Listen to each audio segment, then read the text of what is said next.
All right, welcome to another episode of Hashtag Randomly with Ronnie Jr., joined by, hello, Dr. Andrew Rimby. What's happening, man? Hey, Ronnie, thank you so much for having me on. Everything's good. I'm catching up, like fresh of breath of fresh air after the holiday season. So Okay. happy 2024 to you. Yes, it's going to be a good year. Every year is a good year. And when we think about reality TV, it's like the funniest thing is I will get together with friends or whatnot and be like, "Oh, like this particular thing happened on reality TV," and I find it to be so amazing or so dramatic or so big. And then people who don't watch reality at all, they're like, "It's reality TV. What do you expect?" So then I'm flustered with this like big thing that had happened on Real Housewives of Salt Lake City, but I got no one to talk to about. And I wanted to talk to you about it. You were the perfect person. We've done a pop culture episode. Before we do any of that, can you please, Dr. Andrew, let us know your platform? You have a podcast. Let me know all about it. Yeah, well, I just came back from Philly where I had this really amazing conference called the MLA, which is like the biggest English and literary studies conference in the world. Um, so I always say everyone knows what MLA is because you had to use it in research papers for formatting, but there actually is scholars who like come to this conference. And I talked all about the Ivory Tower Boiler Room, which is an arts and culture organization. Like you said, Ronnie, it's a podcast. It also, I do media consulting for social media. I've worked on college admission essays. I also have worked on graduate student thesis documents for editing. So, it's all things my literary mind mixed with LGBTQ conversations. Like Ronnie's about to come on to Queer as Folk soon. That actually comes out in 2 weeks. So make sure you listen to that on the Ivory Tower Boiler Room. We Mm-hmm. had our Real Housewives discussion, but Mm-hmm. I've had so many academic and like literary discussions in the Ivory Tower Boiler Room that I haven't talked about the Real Housewives in a Yeah. while. So it's exciting for me to have all this stored energy to share with you about my thoughts. But I just had on actually, it might have been a month ago, Mm-hmm. housewife historian Lindsay, who, if everyone out there wants to hear like her hot takes and analysis. I Mm-hmm. love what you do, Ronnie, because we're of like minds where we really dig deep into the housewives. We don't just sit in the gossip. Like I'm Mm-hmm. interested in actually, picking through the seasons and like seeing the whole picture instead of just like one storyline. Well, yeah, that's what I said. I feel a little bit silly when I talk about reality TV, but people don't understand or they don't want to understand, and it's fine. Just how palpitating the information is and the content and the storylines. But then when things go a different direction, which what we're going to talk about today, Real Housewives of Salt Lake City, it's like we got to break it down in a real way. Now we'll talk. I guess the brief that we will be getting to is the epic finale. There was some stuff that had went on, and we'll dive into that in a second. But before we do it, because you do talk about reality TV quite a bit, I wanted to know. Again, we're gonna get into Salt Lake City, Real Housewives, and get to the nitty gritty, of course. But before we do that, can I get your opinions on another reality show that sort of had a big dramatic shock, water cooler shocking moment as well, being Vanderpump Rules? Tell me what you thought about last season and the new season, which is about to hit.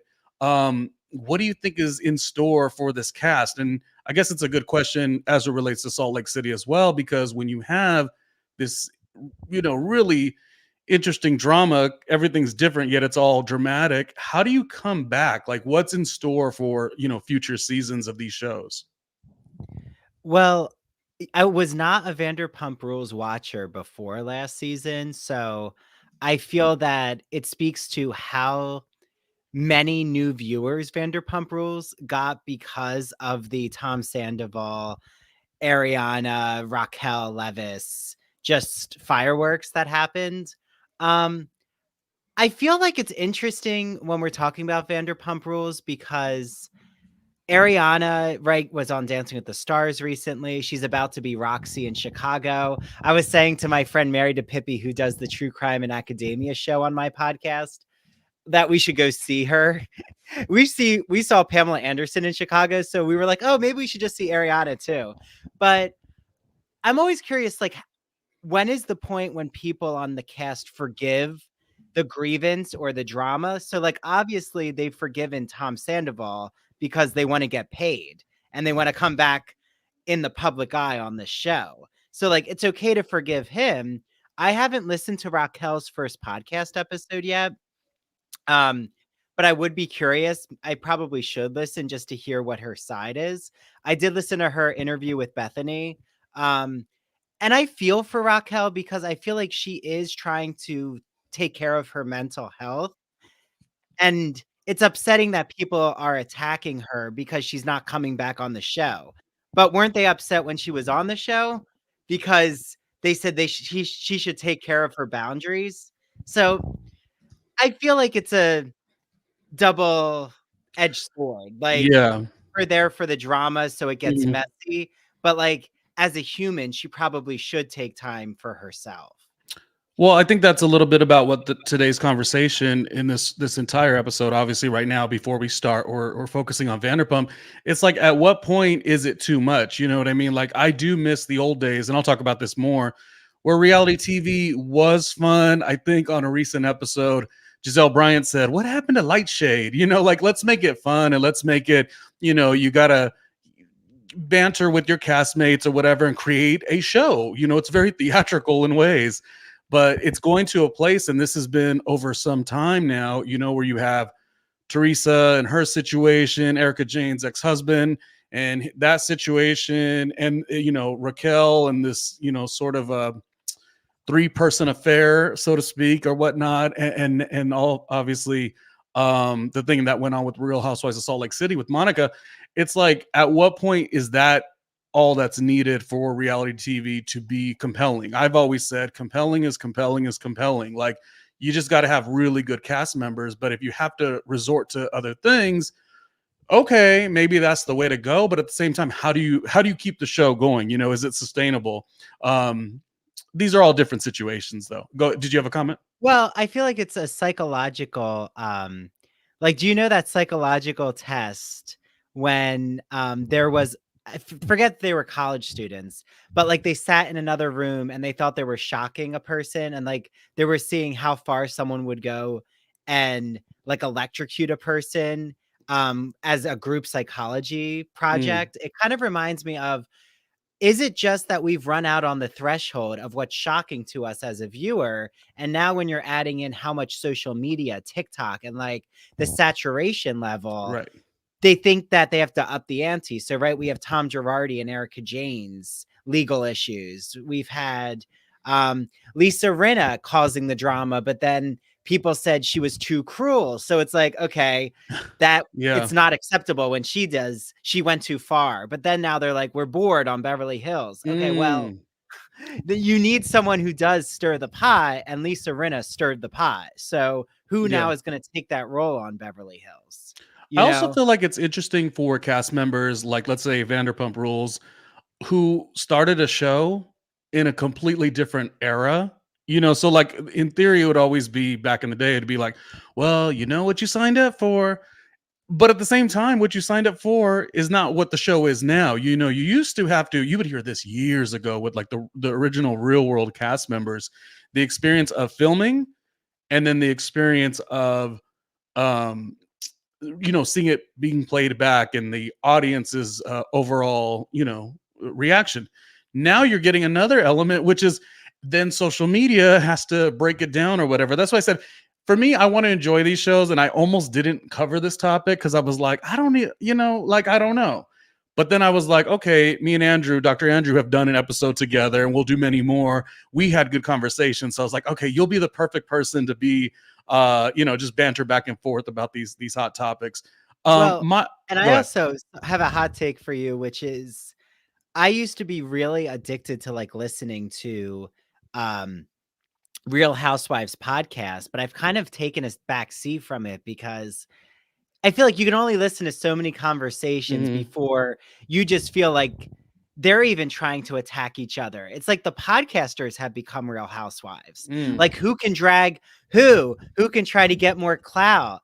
who can like say the most sensational one-liner as a podcaster. Yeah. That, in my opinion, yes, you might really hit a stride in viewership, but how are you going to sustain that? Like, you can only Yeah. drag people for so long before you burn bridges in the entertainment business, which is easy to do. Yeah. And then there's the other side of it all, Andrew, where it's like, what is it? The bottom line is, I guess the Emmy, not the Emmy, the Golden Globe didn't necessarily go to Vanderpump, but all the attention was given to this show that was on its last leg, so to speak. So, I struggle with this because I've worked in the broadcast media space for about 20 years now. And Yeah. it's always like that thing where I'm always like, okay, let's just let the best piece of work win. But these days, you almost can't win unless, I mean, it's all relative to what winning is for you and your moral compass and all these things, but like it's a big thing to think about. You can't judge. That's what reality TV to me is getting almost impossible to watch. And I don't mean that fully, but it really feels almost impossible to watch because I don't know, because of a variety of things. Who cares what I think? I'm just saying it's different now. It used to be really, really fun. And again, when you got the bottom line and awards are being nominated, people are being nominated for awards based on these types of actions, it's hard to enjoy it the way you used to enjoy reality TV is all I'm saying.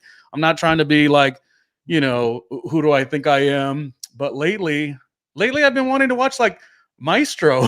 I want to watch The Gilded Age, a rich piece of work. I've been kind of like, all right, the gig is up with this reality TV mess. Give me some compelling characters like myself, and let us get busy and be funny and be Yeah. cool and be interesting and be compelling. Well, Um, look I, at how Saltburn has picked up, or Fellow Travelers, which I'm gonna have episodes about I both of them. loved Like, that show. Yeah. yeah, but I even discussed Barbie in 2 parts. Like, is it a feminist movie? Is it a queer movie? Um, I think what you're saying though makes a lot of sense. Yes, have found recent Real Housewives shows, I won't say unwatchable, but irritating, is probably like the adjective that would associate my experience. Um, I watched Legacy, the New York Mhm. Housewives. I loved the girls' trip at Dorinda's Berkshire's mansion. I thought that that actually was a really good cast. I thought New York, um, I'll say it. I don't really know what the thesis was. Like, I don't really know what the takeaway was, except they got into some shenanigans, and I wasn't looking for explosive drama, but I was like looking for them to at least dig deep with each other. But there really was no, it's See, as if they never talked about what they were going to do on the show. Because we know they all talk about what's going to happen when the cameras roll. And I'm like, didn't anyone have a plan? Like, didn't you have any idea what to talk about? I really wonder if I'm aging, not aging because you go watch reality TV forever, but I felt like I enjoyed it. Like I felt like, oh, let's get, excitement, a little bit of the fashion world, just a good group of ladies in terms of this reality TV cast. I actually was very much for it, to be honest with you. But I do know two shows that I think of exactly to the topic that you're talking about. And I know we're kind of going all over the place and we will get back to Vanderpump and we will get back to Salt Lake City. But when Andrew and I talk, we just, we got to talk about everything. Two shows, Andrew, that I think of immediately, kind of what you're talking about, is of course New York. You're saying the reboot, and The Golden Bachelor. Now, I liked The Golden Bachelor, but the only thing that I could think about with The Golden Bachelor was enjoy it now because season 10 of The Golden Bachelor, the 75-year-old bachelor or bachelorette, golden bachelor, golden bachelorette, they are going to have plastic surgery like you've never seen before. They're going to have social media fan bases like you've never seen before. There's going to be one golden bachelor or bachelorette that's on, like an OnlyFans of sorts. Like, it's just that hard thing when you watch a reality show. The earlier stages, they're fun, it's so pure, they're regular people, you know what I mean? And then it just gets a little too much of a caricature of a show, I guess. So Yeah, that's, that was New York for me. I really loved the reboot of New York, but I have a mm, feeling that season 2 of the new New York show, like, I'm sure Bryn, Uba, Aaron, mm, mm, their personalities are going to be impacted by the social media fan base. But of course it is, because now they're listening to fans. They're trying to, maybe they heard that they didn't handle conflict well. So they're going to try to work through that, which I think we all would do the same. I don't think you could go on a reality show and not be impacted by public opinion. Like, Mm. I think there's why a lot of us return to reruns, or we'll go on Peacock and watch the first season of Beverly Hills or the second season. Like, I know Dana Wilkie very well. And like, I'll rewatch when she had the $25,000 sunglasses, because it had never been done before. Like, the product promotion she was doing was never done. Like, Mm. Camille Right, right. Grammer reading Faye Resnick. Like, it all seems so fresh. But Yeah. again, it's been done before. Like, now I there are watched. housewives. Like, Monica, we'll get into Mm. that, but she is a trained student. Like, she is a university student of the I'm Housewives. interested to hear your views of her. You're right though. It's like if you watch the early seasons of RuPaul's Drag Race, like the epic lines are usually just one-liners. And now, no, not to bit because it is a business sensibility, I guess. Like some of the lines are kind of pre-written by some of the drag queens, and then the merch. I've worked a couple drag cons for Michelle Visage. So I've seen you see the whole business of it all. Anyways, my last thoughts in terms of Vanderpump Rules, which again came from a scandal, an actual scandal, into seeing what the seasons look like after. At first, I watched the trailer and I was like, it's just going to be too much. But as it's went on, I'm like, you know what? Good for them all. Obviously, I wish that Rachel or Raquel, however she is going by these days, I wish that she could have gotten whatever help she needed to be able to be on the show so she could tell her side of the story. But there's always another season, and I think at the end of the day, Sheena's the winner because Sheena started the whole darn show by being part of an extracurricular, Oh, yeah, with Brandy situation. Glanville at the restaurant. That's how it Yeah, all so began. it's a fun show. We got to keep it fun. Any last Well, thoughts on reality TV before we move into our topic of the today, which is Real Housewives of Salt Lake City, and yeah, all the I buzz? would say Vanderpump Rules, I wanna remind everyone, like what Ronnie said, that it was on its last leg. Not only was it on its last leg, but I deeply buy the hypothesis that this Scandival was a planned concoction, allegedly, by Lisa Vanderpump. Um, Not that the cheating is fake, because I think it's very real, but I think the timeline of when Ariana and Tom um, were breaking up, and just their relationship was not working, or even if they had some type of arrangement with a third person, a lot of that I think is murky. So it was the right time to really ignite the fuel of Tom and Rachel slash Raquel um, cheating on Ariana. Like, it was the perfect storm. But I will Mm. say it was a very produced perfect storm to save the show. um, oh yeah, I mean not scandal, but one thing we can't forget because we always got to give flowers to Lindsay of Summerhouse. Lindsay also had a big, scenario where she got broken up in terms of being engaged after the season and cameras had to get picked up. So it's just this thing, reality's changing so much. My only thing, and I guess the big question as we end this portion of the episode and get to the next, is reality TV the series that are more so like a docuseries, are they just becoming so unreal and almost unbearable to watch? And how do they fare next to game show reality? You know what I mean? Mm. You got your America's Got Talent. You got Peacock Streaming has Traders. Like, Oh, I is can't game show? wait. I Yeah, cannot wait for Traders. I love Traders. a very good cast. Yeah, very good cast this second season. The first season, of course, there was a lot going on. I didn't watch all of it, but I'm familiar with it. Who doesn't love Alan Cummings as the host also? Yes. But yeah, that's the big question. Reality TV, at the rate that it's going, is the shenanigans going to be too much? Or is like game show reality going to be the way? Or could they both exist? That's one of the questions. Mm. Okay, Andrew, now we're going to talk about the Real Housewives of Salt Lake City. And we're just going to talk not necessarily about new information, reunion. We're just going to talk about the show in general, where it started, what actually happened, and I'll let you do the breakdown on that. And where do you think this show could go from this point? Because it started off one way. I mean, I actually have a little slide here, real quick. The show started with its most, at the time, most intriguing and shocking and oh my gosh moment was Mary Cosby had a situation with like somebody that was, I don't even, you know what I mean. And that was the most shocking situation. And then the show, started off season one. You didn't know what to expect. This is after so many different franchises out there, Jersey, Miami, Dallas, Orange County. You were like, what is this show going to be about? A lot of people thought it was going to be somewhat of a, Mormon, women that battled in and out of that world or whatever. Not battled, that's not the right word. Mhm. And I just feel personally that the show is becoming a show that I didn't expect or necessarily want.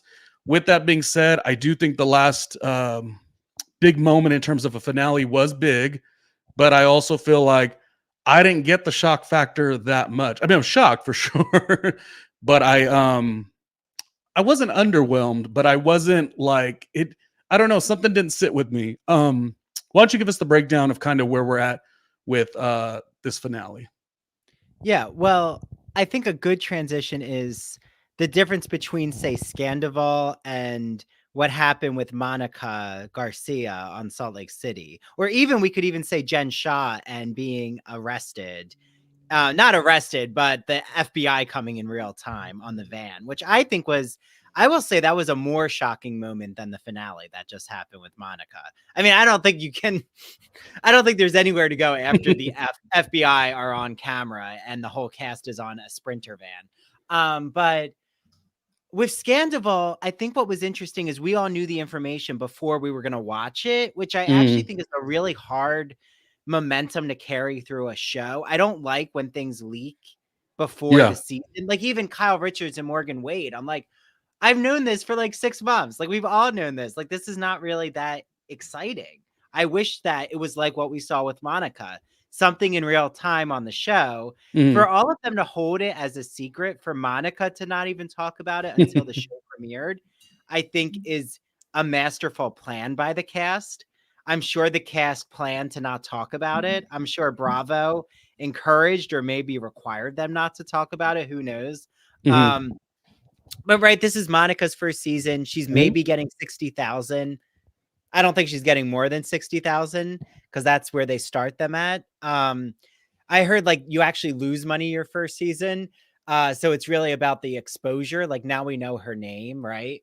Um, where would I say I fit into this? I would say I'm like you. I wasn't shocked. Um, I thought though the whole Heather Gay as if she's in the William Shakespeare play The Tempest with the wind tossing everyone's hair. It felt very Shakespearean. It also though felt very produced. Like I have to say, I thought I was watching The Hills or I was watching an MTV show. And I don't mean that in a negative way, but it felt very Jersey Shore, like where you know that the producers are really creating a scenario. And I know producers are Mm. always creating scenarios in the Mhm. Housewives, but they're usually like creating scenarios of just making sure like Yeah. Andrew and Ronnie know what they're going to be doing when they meet for lunch. Not Ronnie has a script ready. Like Heather, Andrew? it almost felt like she was reading lines. Well, I only wonder, like, was that to connect the dots in a very concise way? I get what you're saying, but I'm wondering, like, so you're saying that it looked too staged in terms of Heather's side of it too? Yeah, like even her waiting for every woman to enter the beach. Like that's not Mm, just circumstance. Like everyone knew they had to come down to see Heather. right. And where was Angie? And I have to say, it's Uh, like Angie just disinvited from this gathering of witches on the beach. Like, what was Angie, happening? she was shopping online, at a retail store and trying to get some new sunglasses because that's what Angie does. Okay, so yeah, I mean, there's so many parts of it, and again, I'm not gonna necessarily. We're gonna like concentrate just on the overall where the show started, where the show went, obviously with Jen Shaw, and then where it, sort of ended in terms of the finale. Yes, from now till tomorrow, till the end of the year, and on Christmas, even New Year's Day, there's always going to be new information. We're not going to focus on all the things because you know what? All the things don't necessarily always come up, you know. That's why they're called the rumors, as Meredith would say. And the nastiness. And Don't the forget nastiness. nastiness, the rumors and the nastiness. So my thoughts are, I just really feel like I liked this show, the show Mm. that began it all. When the show started, I feel like I liked Lisa quite a bit. Remember when Meredith Meredith talked about her relationship and Lisa cried like it affected her more than it did Meredith, even though that is true how Lisa reacts. It just was a fun show. Jen was over the top, but you still enjoyed her. Meredith had the disengaged moment. Whitney always seemed a bit lackluster to me, even going into Ultimate Girls Trip. So I'm actually very happy to see her grow.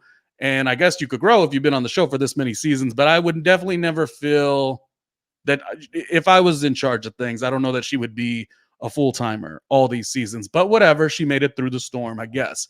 And Heather was always a little bit like back and forth for me because she was too much. I mean, she would say, "Oh my gosh, I've watched the show. I'm such a fan of the show," and that's cool and ambitious, but also like you're on the show now. You know what I mean? So I always was a little bit like, okay, how much does she care? And it's tough. You made the mention earlier. We were talking about a different topic, but you're like, what happens when they do the show and fans are constantly like, giving their opinion?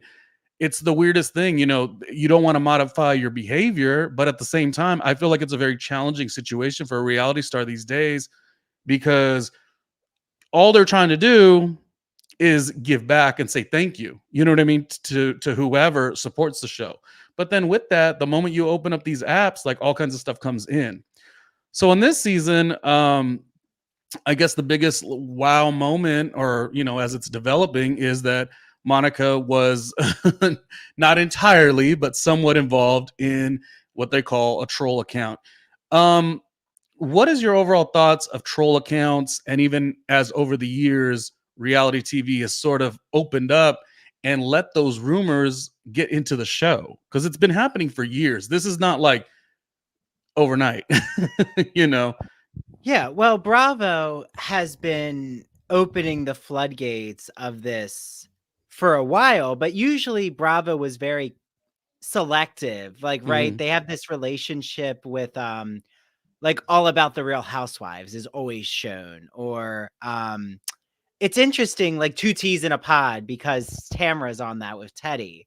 Um, so like you have to really, I feel, go through certain Bravo HR to get approved for like your viewpoint to be out there. Like, David Yontef with Behind the Velvet Rope, he had Anna Kinkoses on. So then they showed that because, Mhm. her daughter and her drags Marisol. So like, okay, then he gets airtime. I think it's just interesting because they never are featuring Bethany Frankel. They're never featuring Carlos King. Like they're basically never featuring those who were in Bravo who then Right. now exist in their own space and have their own enterprise. Not to be totally about myself, but this is my show. I'm gonna do what I want, right? Yeah, That's right. do it. And we love David. David has done hashtag randomly with Ronnie Jr. a couple times.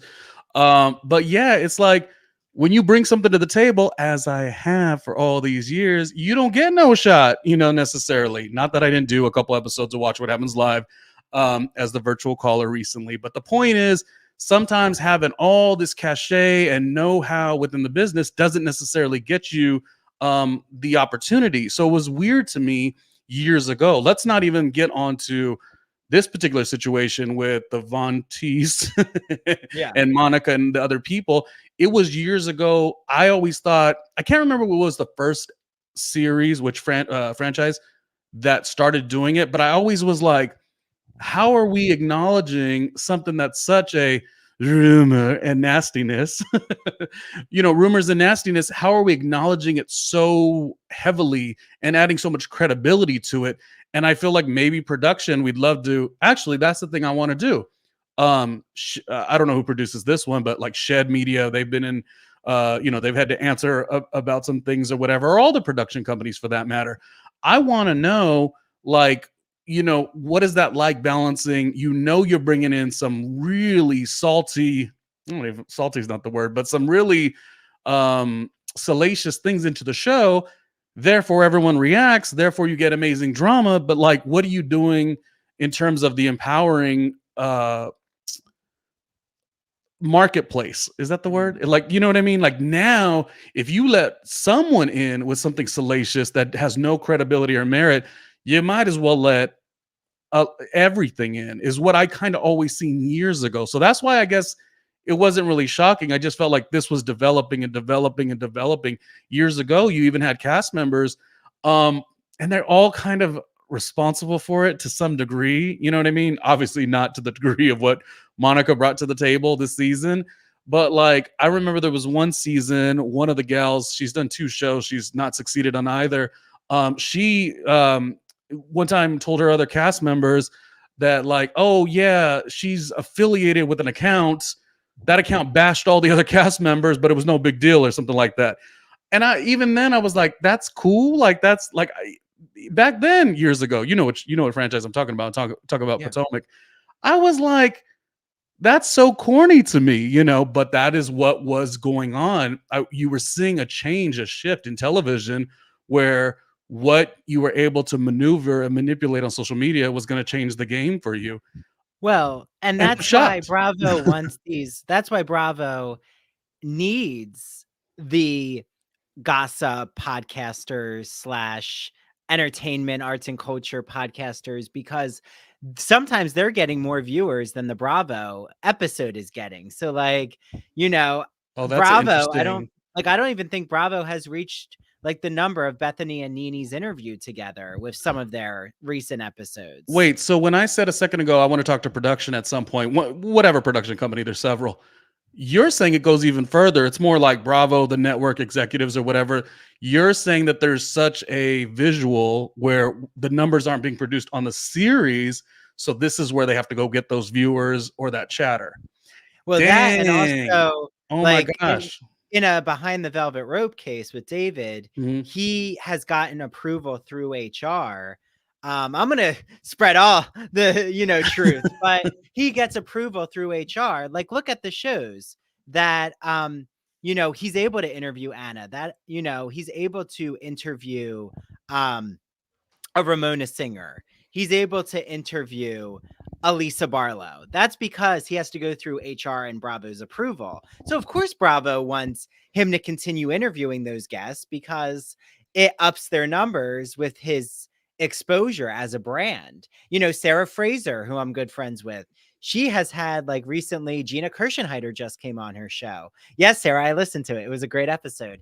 And Bravo, of course, is then going to maybe feature Sarah's conversation with Gina in the next season of Orange County if Gina said something really salacious. So, like, who knows? Is Bravo maybe feeding their guests or, Gina with a talking point that maybe she's going to say on Sarah's show that then is going to air on the new season? There's a Mm. whole machine behind this. And I think it's really fascinating because I will say, this is why I have never gone through HR with Bravo. I Mhm. don't know if I would want to.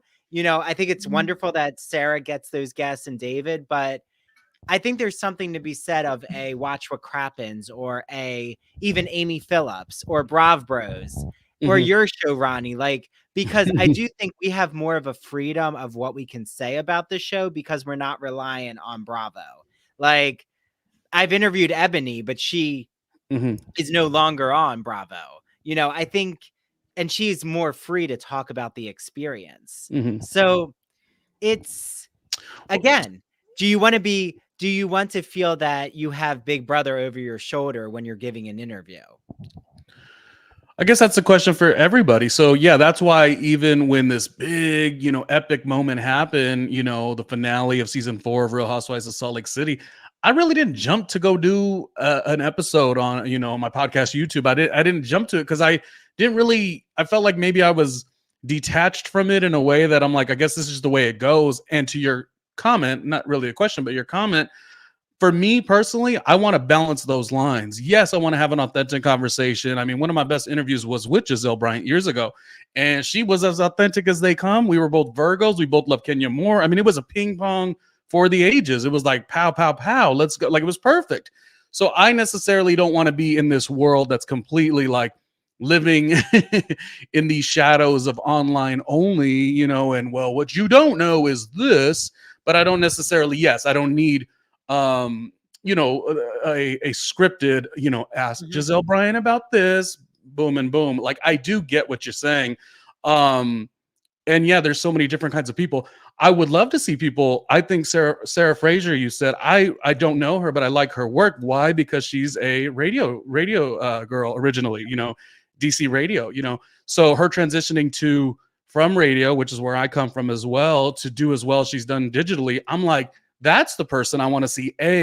Get featured on some of these shows. I mean, one of the people. I'm not saying she's the only one. I want to see a lot of people get featured, yourself included. Um, Well, and and I you. think Sarah Fraser's as good to get like a spin-off series of sorts. You know what I mean? Like there's just a lot of opportunity out there. The shows are still fun. But you know what? I need your authentic opinion on what happened. Was this too much below the line in your opinion? Don't answer, because you always got to have an ad break of sorts. And this one, hold on one second, is going to be mine. Hold on, and I want to know more about what you think about Real Housewives of Salt Lake City, the finale, Reality Vontis, and Monica.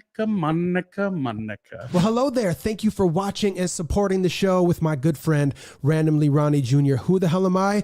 Great question. My name is Mark Rodriguez with Mastermind Media, and I wanted to take just a moment of your time to let you know about all the other incredible things this guy, Randomly Ronnie Jr., has going on. But first, before we get into that, please comment, like, and subscribe. That is how he grows here on these channels. But one channel you probably don't know about is patreon.com/randomly Ronnie Jr., where he's got a bunch more exclusive content. So please check that out. But speaking of YouTube, let's go back to YouTube for a second. He's got this hashtag randomly with Ronnie Jr., and it shows all of his stuff in his days in radio from back in the day all the way up to present day, and his new interviews, podcasts, just videos across the board. So please check that out, because when you think about content creators, there's millions of content creators, but there's only one, Randomly Ronnie Jr. Let's get back into the show. Dang. See what happens when you don't want to go viral? I mean, I want to go viral for the sense of my work. Well, I don't want to be in the shenanigans. But I'm going to be fair. You could kind of see my side of this. It's no diss to Monica per se, but I'm obviously on the side that is very much giving a little bit of a side eye of the whole situation. I'll step back and I want to hear your overall thoughts of it. And then I want to really stretch my own, imagination to kind of see both sides in a way. My well, let me let you talk and then I'll jump in. Let's let you go first. So I thought that Carlos King, he recently talked about this, and I wanted to be prepared when I talk to you, Ronnie, because this is probably where my PhD comes in handy. I'm like researching all different conversations. I want to have Hmm. like people to cite because I want to make sure I'm doing an informed opinion about this, even if it's like a Real Housewives topic. I treat it scholastically. And I like what he said, which is Heather Gay is very hypocritical because she was standing by Jen Shah, a criminal, and decided to release the news about her black eye when she's dragging Monica at the dinner. And I agree. I mean, doesn't anyone else think that was an odd time for us to learn that Jen gave Heather the black eye? Is when she's now throwing Monica under the bus for all the women to turn against Monica. Carlos thinks it's a jealousy issue with Heather because she thinks Monica is now the breakout star of the show. I can see where he's coming from, but I don't think it's jealousy. I think it's more that the women don't see Monica as a good fit for Salt Lake City. I think she was a great fit, actually. I think she stirred the pot. I think she dragged them. She dragged Lisa so hard on the bus about Lisa being a one percenter. She even I don't know if anyone realized because of all that was happening in the finale, she called out Lisa Barlow as a Republican, which she made this comment about Donald Trump and Lisa would vote for him. Again, I really like Lisa too because I've had good interactions with Lisa on Instagram. And she's even done things for my trivia night, like recorded video questions. So I really like you, Lisa. I like all of the women, actually. I've had good experiences with all of them. Angie K. It is a good cast. You're right about It that. is a Yeah. good cast, but I think they're all very like bright, like that they're very intellectually sound as people. I think Monica, without her, what season would we have had? Not really anything. Like there would have been really no pressure for the women to step up to the plate to defend themselves. So I think she was kind of their truth seeker and she wanted to call them all to the carpet. I would say that I think that Whitney will forgive Monica right away. I don't think that there's that much bad blood. And I also really don't know what Monica really negatively said about these women. Like, was it really Monica or was it these other like 4 or 5 people on the account? Like, this is an account with 6. It sounded like it was a group account with all these different people. So I think it's going to be hard for them to like pinpoint that Monica, dragged Lisa in a comment or posted about Meredith. Like, the only thing Meredith is really annoyed about is that Monica said that she never had been there, but she had been there. And then Heather was kind of implying that Monica had stolen something, but then Meredith didn't even follow up and say, oh yeah, you did do that. So is it really like you're saying, Ronnie, just a lot of smoke, but no fire? Okay. We mentioned so many great podcasters because the great thing about myself, and we'll wrap here in the next 10 minutes. Dr. Andrew is like, I feel like we're pretty flexible, with opinions or whatnot. Like I believe what I believe, absolutely. But I think like you, I'm a lover of the art form of podcasting. You don't work in radio as long as I have and not care about interviews and people coming with different perspectives or whatnot. Like I do like it. I do definitely feel like I'm more on the side where I'm like, Monica, come on. Like I didn't really love it. I don't really love it. And I didn't really love it because there's so many redeeming qualities about her in general. Like for one, I mean, she's a beautiful woman for sure. She is the confessional queen amongst confessional queens. Like that's one thing that I've been really locking in on as we're learning this information is like, she's so good in that damn confessional. Like, so even I want to say that even if this didn't happen, this storyline wasn't brought out, she always was captivating. And I say that with a lot of my favorite cast members. So there's a part of me that's like, I want to focus on the highlight of her and not the sides that make me shake my head and be like, I don't know, a little bit of a side eye. The one thing that it does give me a little frustration is that, you want to show up the best. You want to show up the best. And, it's easy to adore and love somebody when they've utilized, certain resources that no one else is utilizing those resources. You just want more, right? And I think the comment that you made that I want to start like trying to educate myself and understand more is like, I guess you were sort of saying at the end of the day, what was the bad, and also in comparison to Jen, which I'm not going to compare the two at all. But I think the thing is like, it just is I would imagine an ensemble. It's just a feeling that just feels really lowbrow. You know what I mean? Like it just does. And, it just feels low.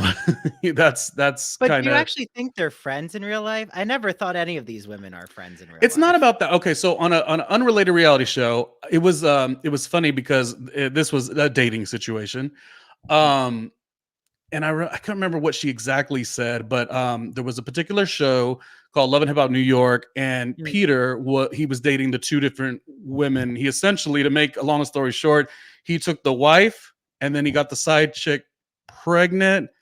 Then the wife, who had stepped away from that bad situation, eventually also had a kid. It was a lot going on, but I'll never forget what she said. Her name was Tara. She said to the guy, she goes, you can't allow somebody to love authentically without them knowing all of those details. And I feel like this is not the exact same situation, but like we don't know all these details that this particular cast member has, and we're just trying to go and interact one-on-one, but the details don't really match up. I know those are two different circumstances, but I just felt a little bit of that. I just didn't love it. I didn't love it because the first thing I thought of is, imagine you're doing a show, you got to deal with that. So even if the things didn't go to such a negative place, like you're saying, like essentially she was in the store, but maybe she didn't do anything wrong. Okay, like you're right. That's very true. Essentially this happened, essentially that happened, or essentially it was to take down, somebody who is, obviously Jen Shaw. We've seen the headlines and we know where she's at in these things. There could be good in anything, right? I just want better. And I hope I don't sound condescending, right? I don't want to sound that way, but I just feel like But maybe you. she's the honest of them all because the Oh, others are wait, lying. how? Tell me. Oh my gosh. No, I Wait. think she's the honest. Okay, that's so good. I want to hear that.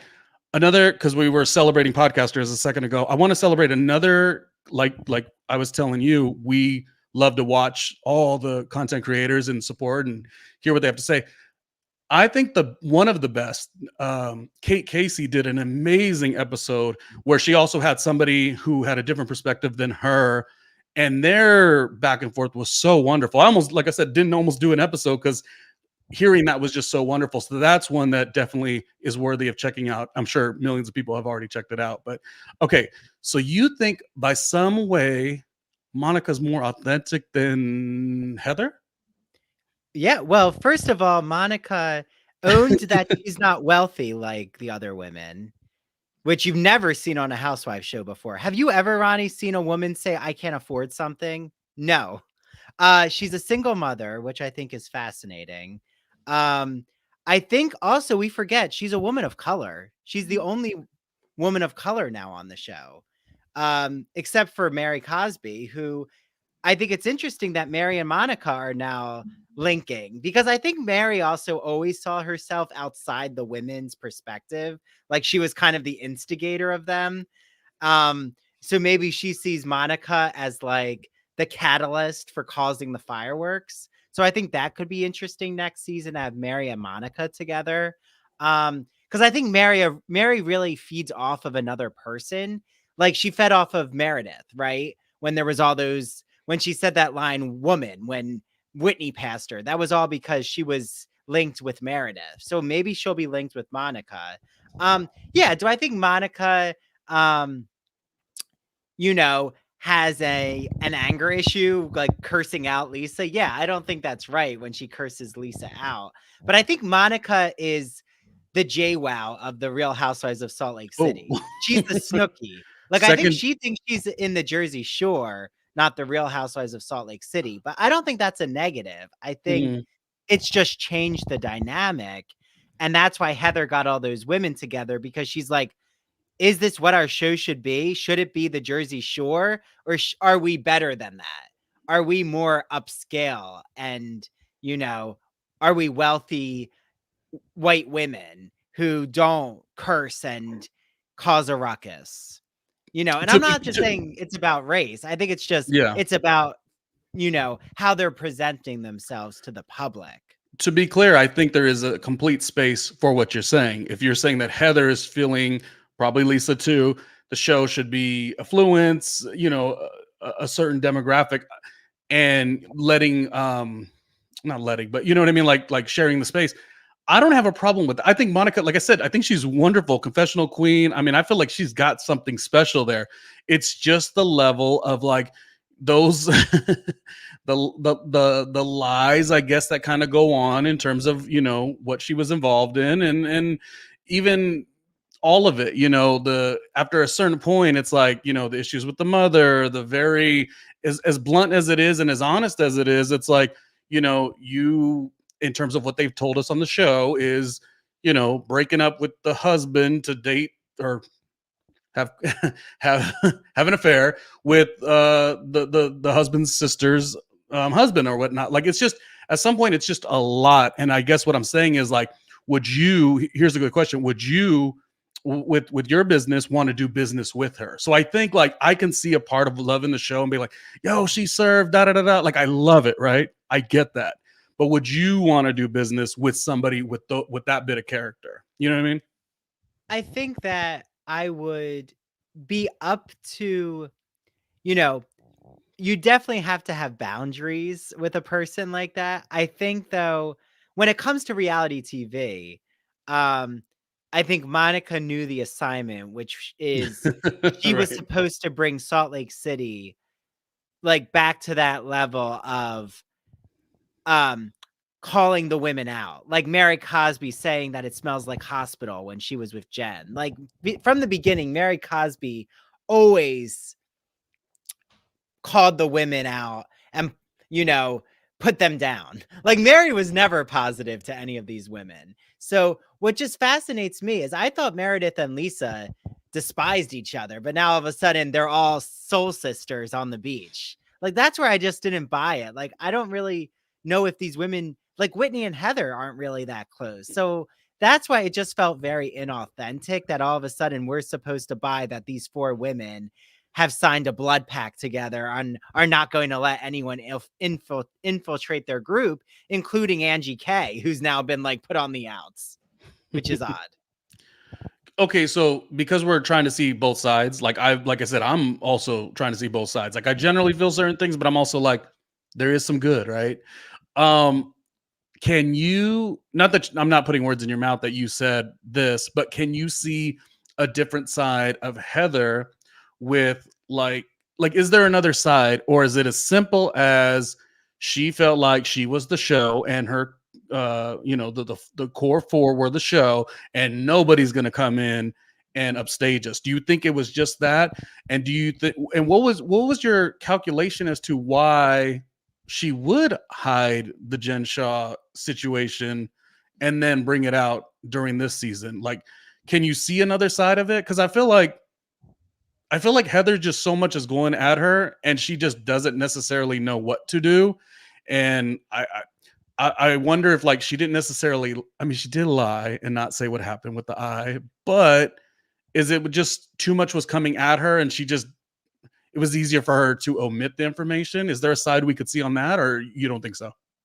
No, I think Heather, I love that Heather is such a, like has gone through such a journey of finding her voice. I like don't want to discount Heather's Bad Mormon book and Mhm. like how she's found her authenticity. I think Heather is a wonderful person. I love all the women for their different aspects. That's where Salt Lake City, I can find something in each of the women that I think is empowering. I can't say that about every show. Yeah. Um, I think Heather knew exactly what she was doing. I think she knew that this was going to cause a lot of drama. I think she became the producer, as did Monica. I think Monica, she was an Instagram producer, which we've Mm. never seen. I think Oh, Monica knew exactly. I wonder if Monica was planning all of this. First of all, the account was started though to call Jen out and to expose her to the Fed, not to the feds, because the feds don't need Instagram to like have a case. But I think she wanted public opinion to be out there about how Jen really is behind the scenes. Like question. when there's, So yeah. did she? Because in the confessional, and again, I'm only following it as much as I'm following it. We all have our own lives. I'm not. I know Mhm. some people like spend 36 hours on this. I'm just. So question: did she link and work with Jen Shaw, and then therefore learning what Jen Shaw was capable of, Yes. and then create an account to sort of showcase things, or was the account started before she even met Jen Shaw? No, the account was started from what I know, her and Tanisha started the account when Monica was working for, and Monica, if I'm wrong, I'm going to share this on social media so you can correct us, but Monica started the account after she had worked for Jen Shaw and found out the criminal activity that was happening with Jen Shaw. So that was why the account was started. I also just think it's so interesting that Heather's all buddy buddy with Tanisha, who's also behind this account. That's a big question. Yeah. Well, is she buddy buddy now? I mean, because that is something that, yes, I would like kind of, to know what, how can one thing be so despicable? And I'm giving Heather all the, she could feel that Yeah. way for sure. But also, like, if you don't like all of the stuff, you should not like all of the stuff. And if Monica's involved and another one's involved and another one's involved and also Tanisha's involved, yeah, you would probably have the same perspective. So what's the difference there? Or is That's Heather interesting. just creating an amazing Real Housewives blowout moment and knows exactly that this is going to be the redemption arc of Monica next season?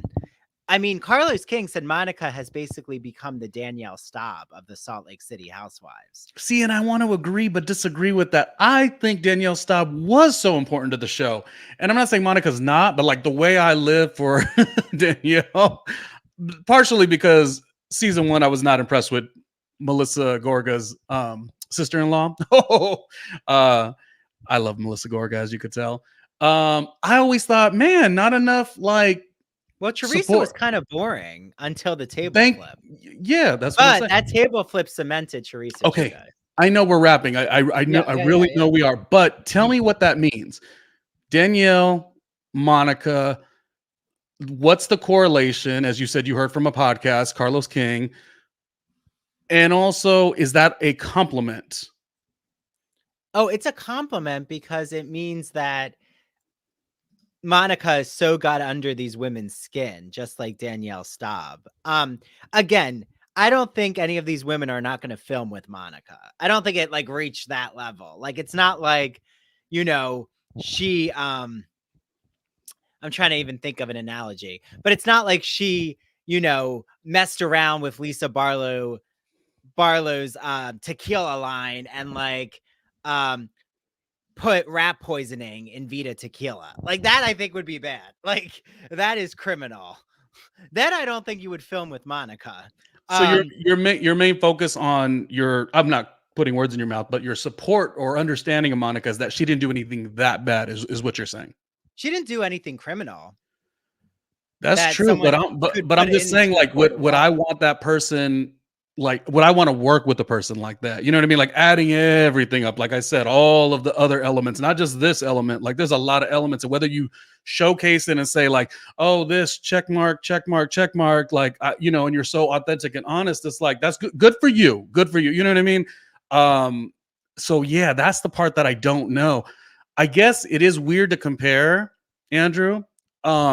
Because yeah, all the cast members on Vanderpump Rules said, absolutely not. I'll never be in a scene with Tom Sandoval. And then when the money and you know the show gets picked up and gets nominated, things change. I wonder if, I guess you would say the core four, I wonder if they would feel, I just wonder how they feel. You know what I mean? I just don't know if this is the same thing, but maybe it is. Maybe they were emotional during the scenario because a lot of information came out, but maybe that changes. Maybe once, you know, the season gets renewed and, you know, awards start being given out, maybe they're like, all right, let's go at it again. I mean, well, it's really tough to tell. And I don't want the core four to be in the situation that New York was in, which is privileged white women not listening to different opinions. And then you get a truth teller like Ebony who holds their feet to the fire.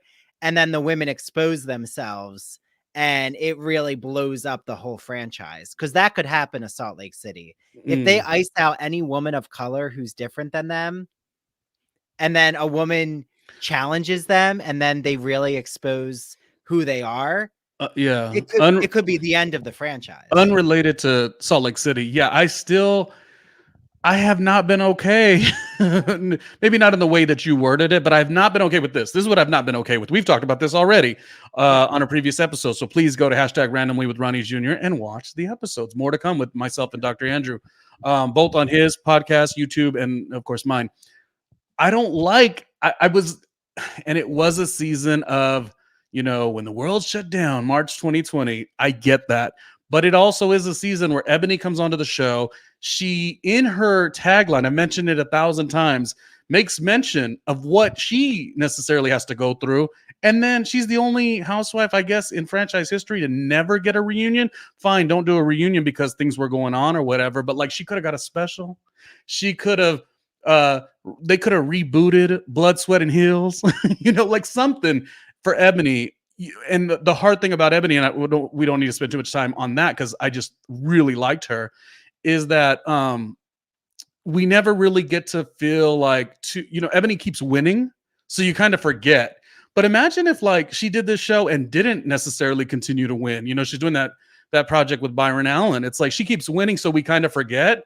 But no, that was lame. So I'm just going off of what you said in terms of Well, that and icing look at out. Yeah. yeah, and look what's happening with people questioning. First of all, I think Dorit has had wonderful confessionals. Like this is the first time I actually really am laughing with Dorit. And I like Dorit. Like there's aspects of her that I think are really humanistic, right? Isn't that why we turn to the Real Housewives? Is we want to see that authentic, like relatable emotions. And I think this whole Garcelle moment is a really wonderful teaching moment. And Garcelle taught Kyle about what happens when a Black woman is in a situation where a waiter thinks that they're a woman who's Black isn't going to tip them. So, like when Kyle said that Garcelle didn't give her the money for the charity, it like really just,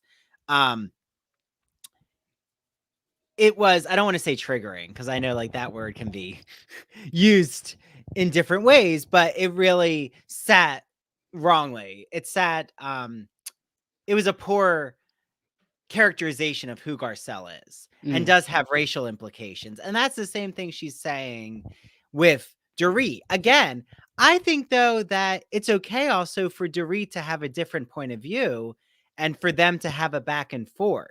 I think what's important is that they continue, Dorit and Garcelle, to talk through the issue, to not ice each other out, right? Like that they're going to sit in the uncomfortability. Even Lisa Rinna, I thought Lisa Rinna did a wonderful job with Garcelle at the reunion when she said, I would never do that to you, Garcelle, but I need to listen to you and tell me, like, why do you think you wouldn't come and talk to me? Like Lisa Rinna also is a very progressive person, like in her politics. And I think she sat there and listened. And that's important because the New York women, Ramona didn't sit there and listen. She did the opposite. Like she put her foot in her mouth. I just hope that Salt Lake City, like that Heather gives the opportunity at the reunion for Monica to talk and like that the women actually listen to Monica. Because that was what frustrated me at the dinner is none of the women actually were listening to what Monica were giving her a chance to explain herself.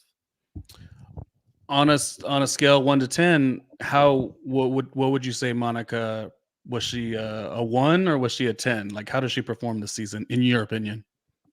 I would say she's a solid 7. Okay.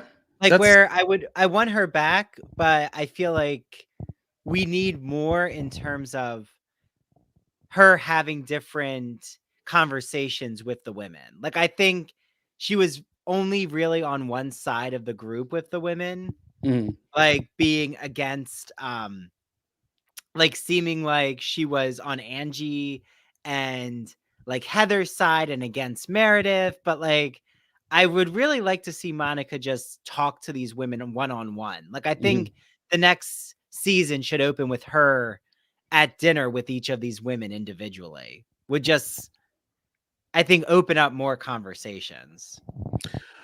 Well, because the show went from show to internet to troll accounts, I'm sure we're going to be getting tons of information. Like I said, we're just focusing on what we're reacting to overall, Real Housewives Salt Lake City, what it was supposed to be, and Mary Cosby and the grandfather, like just all the stuff, and then the church, and then to what it has become and where does it go? You know what I mean? You made so many good points. I really did have more of a like, come on, like Monica, you could show up better for yourself. Like, but what some of the points you made, because I want to try to think of everything. I won't give her a 7, but I think if because that's the $1 million question too. Like, does she come back? I think if she comes back, she really does have an opportunity, a huge opportunity to really like work to redeem herself. But that's going to come with a lot of the core 4, like, and Mary, like trust is such a thing, and everyone's going to feel very uncomfortable, so, and then you got different dynamics, some of the dynamics you mentioned, some of the dynamics of what it's like to be on a show 5 seasons and someone else to join, there's like a lot to it. It's not cut and dry with a lot of situations, but it was a great season. And don't you think that Mary Cosby and Monica should definitely, I think they should unite together at the beginning of the next season, because I think we've missed Mary. Like Mary, in her Yes. capacity this season, she was not integrated into the group. She didn't really want to talk to the women because she doesn't trust them. But she trusts Monica for some reason, which I think will be interesting. Then there's something to follow. That's like that for the producers. That's a story to follow. Like get more into that connection. Mary, to me, her most epic line is when she saw who was arguing, and she goes, "Women," and of course, calling Whitney little girl. Yeah, there's a lot to it. The dynamics are interesting. I just hope that a troll account necessarily isn't used in a show in future. Do you think it's going to be like that a lot more? Like, is every season going to have to go through this now? Like, is New York, the reboot of New York, had such a lovely first reboot season? Is this going to be the new wave? Do you think? I don't think it's going to be the new wave, but I think that there's definitely going to be more of an eye on podcasters and, you know, troll accounts slash just the relationships that the women have with media. But I Yeah. actually think that could be a benefit because it now allows Bravo to connect to, it allows for reality TV to now connect to their fan base slash to the podcasting community and to Mhm. arts and culture companies. I think that each each of us, we need the TV shows and the TV shows need the publicity. So Yeah. if anything, Well, now it'll link people together. you're right. Maybe there will be a little bit more of a seriousness for all content creators. And then it's at that point for PR or the network to like make their assessment like, oh, we don't want to touch this because whatever, which they have their prerogative to do so.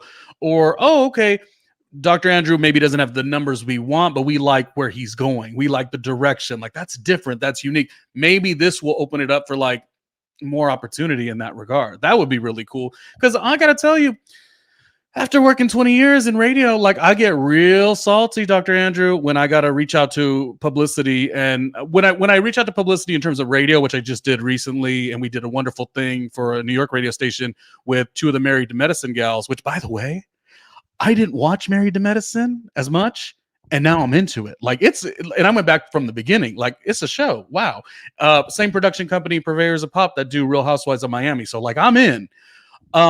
But it's that thing where it's like you can reach out to somebody. I used to work on a series called American Latino TV for like 8, 9, 10 years, publicity, and that's when it was televised, and this was much before digital really overtook things. Like publicity always showed me love. And then like I get real salty when now I got to reach out and there, you don't really get that attention where I'm like, I don't know what else to tell you. Like I've interviewed the best of the best. And you don't get that shot, and that doesn't leave a good feeling in my mouth in terms of wanting to reach out to talent or whatever. So maybe there's a little bit of a positive light at the end of the tunnel. Damn, I think so. I'm I do. I uplifted. think so. I think it's going to allow for more collaborations and also, for us to learn about like what happens when the women go on Sirius XM, or what happens when they talk to Ronnie Jr., or when I have a conversation with someone that it doesn't just happen in a vacuum. And I think for too long we've been getting the producer fed sound bites, and I think now they really need to break the fourth wall. Like just start to break the fourth wall, because that was breaking the fourth wall with Right. what Monica did. So, question: if you got a shot, you would do an interview with Monica? Oh yeah, I would absolutely interview Monica. Would she be your first? So the world just goes the way you want, and all of a sudden you get that call, ring, Bravo PR. Hey, we want to give you one cast member. Which one? You're choosing her? Right now, I would choose her. Ooh, I would love to see a Dr. Andrew Monica interview. To be honest, honestly speaking, like your stuff for sure. Um, Okay, we'll end the show, but we'll just keep this on a lightning round. If Bravo PR hits you up from Real Housewives of Miami, who's the person you're interviewing? Oh, so easy. Adriana. Adriana, the soon-to-be full-timer, is what we think. Yeah. She's the only one I can really like, I think, smile when I'm actually, if I was interviewing her, like, who would give me pleasure. Because I find her fascinating. I love them all, and we got to keep this lightning round lightning speed. But the way I live for Larsa Pippen, I have loved her since season 1, and I'm a huge fan. Okay, moving on. So, Real Housewives of New Jersey, if Bravo PR hits you up, who would you want to interview? And I guess it could include like Danielle Staub. Well, that's not Bravo PR anymore. I would say Margaret Josephs, because I have a lot of questions that need to be answered. Okay. And you're fair about it too. That's good. Real Housewives of Atlanta, the current season, we don't know if there's a shakeup or whatnot. Who would you want to interview? Oh, Kenya, because she's the queen. Oh, see, now that's the right answer. Yes, Kenya. Yeah. To me, the show started season 5. No diss to anyone from before, but season 5, she twirled on them. Kenya. And the last one, I guess, is Real Housewives of Potomac. If you got to interview somebody, who would it be? Oh, in Beverly Hills. Potomac, I would say Candace. Okay.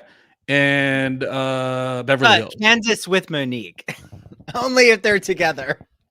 Dang. Okay. And Beverly Hills, the one that never really is interesting to me is Kyle. So I hope Kyle is not your answer. But on the Real Housewives of Beverly Hills, who would you want to interview? Oh, okay. I would say Lisa Rinna. I can't choose any of these current women. All good. I have to choose Lisa Rinna. Dr. Andrew, I hope you enjoyed sharing just opinions. Like I said, no one's right or wrong. If this was right after watching the finale, I'd be like, we would all be up in emotion. Now my whole thing is, it's a tough show. Like these shows are hard. There's money on the line. There's, dollars to be made and advertisement and all these things. So while I'm going to judge and side eye this and this and this, at the same time, reality TV is way harder year after year after year. Social media is a lot. And hopefully all these cast members, they're all wonderful. It's beautiful to see women of a certain age on television. I've always liked it about that. Real Housewives of the franchises in general, seeing women in all of these unique evolving storylines is wonderful.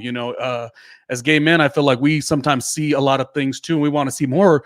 I don't want to use the word like representation, but there is a level of like, you just like to watch content that makes sense. So hopefully I still want to be on a gay male reality show. So, well, from the way you are podcasting and being so authentic, I'm pretty sure network executives are already going to be going for, making that call. So good luck on all that. That wraps up the show. Don't trash talk me, Ronnie. If I'm on a reality show, no, I'm just kidding. I don't care. Everyone, you can have your own opinions. I would not be offended by that. I think I'm pretty fair too.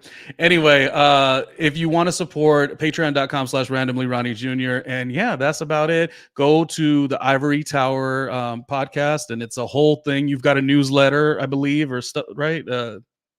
Yeah, we have a lot of updates on Instagram, TikTok at Ivory Tower Boiler Room.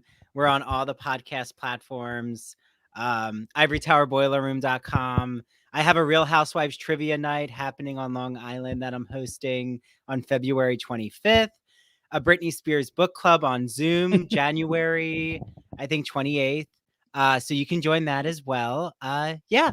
And, always reach out to me, ivorytowerboilerroom@gmail.com. You got more energy than me. I think I'm getting old and dusty, over 40 years old now, and I just don't got it like I used to. But this has been fun. That wraps up the show. In the comments, you can let us know if you love the season, what your predictions for what the next season would look like. That's what it's all about. And thank you again, Dr. Andrew, for your time. This has been #randomly with Ronnie Jr. And now a little bit more of my favorite topic, myself.